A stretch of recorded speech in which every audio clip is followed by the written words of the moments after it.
Matre Namaha, Sri Rama Raksha, Sarva Jagat Raksha. Before getting into the topic, please like, share, and subscribe to our channel so you motivate us on bringing out this sacred content to you all.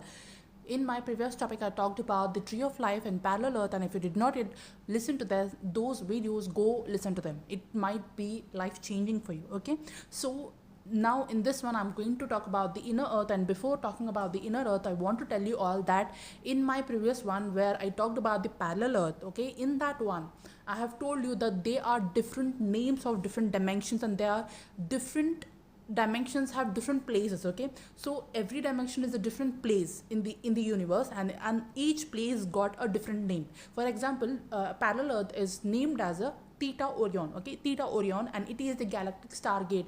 Its galactic stargate of the Theta Orion is Mercury, okay.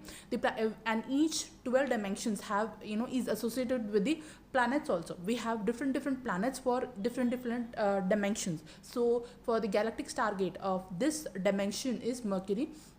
So Mercury is the galactic stargate of this one, and we have different like universal stargates, we have galactic stargates, we have planetary stargates. There we have Q sites. Okay, one by one I'm going to discuss about all these things, but as of now remember galactic stargate of dimension 1 is Mercury, right? So now the galactic stargate of the dimension 2 is Venus, and it is the dimension 2 is in the epsilon, okay, epsilon, and it's inner earth is also in the dimension 2. Now inner earth, so many people claim that they have different types of inner earth experiences, and it is called as the Shambhala and all those things, and I have also experienced inner earth.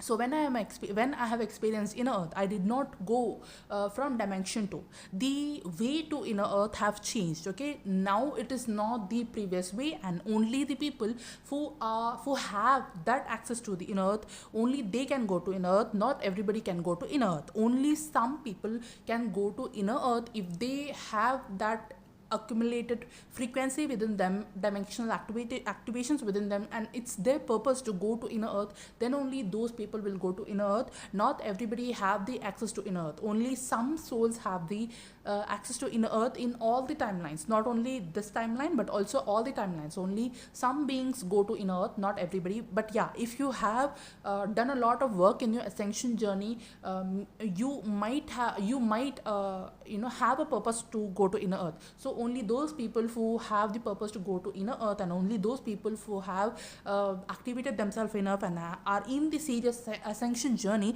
then they might go to inner earth. So if somebody have to go to inner earth, they have to be in the ascension journey, the real original authentic ascension journey, and they also have to activate their DNA strands enough, and they have to prove their worth to the universe and or to the source or the god or whatever it might be, and they have to have a pure intentions. Okay, then only those beings are allowed to inner earth. Inner earth is a very like a highly guarded place, highly secured place. Not everybody have access to it, only because it is highly guarded and highly treasured place, I can say. So it is guarded by higher beings. Okay, so only those higher beings, if they think that you now have now you are ready to go to inner earth, then only they will give you the experiences of the inner earth, otherwise they won't. Okay, so this was about the inner earth, and inner earth is a very advanced place. When I experienced inner earth, I experienced very high dimensional beings, godly beings. Okay, and it has a very high technology, and if you want to go to inner earth, minimum you have to activate all your 9 dimensions. Then only you might have chances, and then only that after that also maybe it's not sure. Okay, so and the way to inner earth might be different in previous times, but now it is because there are so many things happened in the history, because so many beings wanted to go to the inner earth. So now it is like highly guarded place. Now it's like a high tight security. So any beings who are trying to manipulate the beings of the gods of the inner earth, so they are very strict. So you can't manipulate those beings, and you can't get your cloned versions of yourself to go to the inner earth. So it's like that. Okay, so only the people who are in the serious ascension journey, who are in the authentic ascension journey, and who have the purpose, and who have the have some divine contact with the divine, that they have to go through all these experiences, then only it's possible. So it's like that. So it's a highly advanced technology is present in the inner earth. There are so many stories to inner earth, and they are some of us who are very highly advanced spiritual beings who might actually come from inner earth, okay, who might have taken birth from inner earth. That is, there are so many beings in the history, whom I can't take the names, but they are there on the earth. So they have created actually history on the earth, okay, on the earth, and they are present in different timelines on the earth. So those beings, they came directly from the inner earth to the present earth, which is a three-dimensional earth, to serve the humanity, to do the purpose, and to help the humanity ascend. So there are so many beings who came from the inner earth, okay. So it's like that. For the best example which I can take is goddess Sita.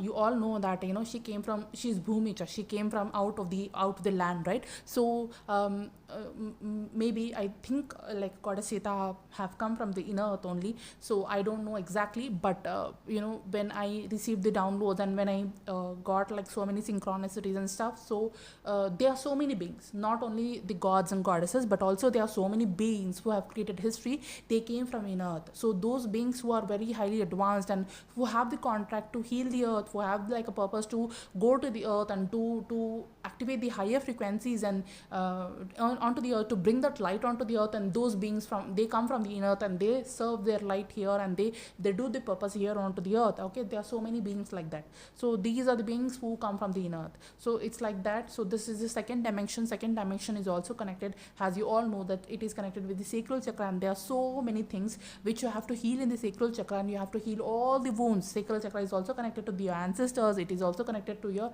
DNA, it is also connected to your mother, okay. There are so many things which are involved, and especially if you are female, you might have to do a lot of work in your first dimension and second dimension, root chakra and sacral chakra, because they are like you might have so many traumas and wounds stored there, and you have to heal and release all those traumas and wounds which are stored in your first and second dimension, so that you can move forward in your ascension journey, right? So there are so many things you might have gone through in your previous timelines, okay, related to motherhood, or related to your femininity, related to so many things, okay, your reproductive system, related to your DNA, your lineage, your ancestral lineage. So there might be so many things. I can't name a few, because the list is like endless. So you have to do according to what your individual story. You have to heal, you have to do the work of the sacral chakra, you have to do the mirror work, shadow work, and healing work of the sacral chakra. And it might take a time, but it is definitely worth it. Sacral chakra contains a lot of weightage, as I told in previous my videos. Also, I have done so many videos now on sacral chakra, solar plexus chakra, and root chakra. You can watch them all, you can listen to them all, and you can understand how to heal yourself, right? So it is very, very important. And it is also your womb, right? So you have to heal your womb, and you have to heal all the feminine energies, okay, what all feminine imbalances which are there within you. You have to heal all that which is which somehow has the all that energy is stored, all that unhealed wounded feminine is stored in sacral chakra. So you have to become from wounded feminine to divine feminine, in which sacral chakra plays a very major role. So when you start healing your sacral chakra, you will actually become from a wounded and imbalanced feminine to a balanced feminine and a divine feminine. So it's very important to heal your sacral chakra. All the best in doing all your work and moving forward in your ascension journey. Thank you so much for tuning in. Shri Ram Raksha Sarva Jagat Raksha Shri Matre Namaha.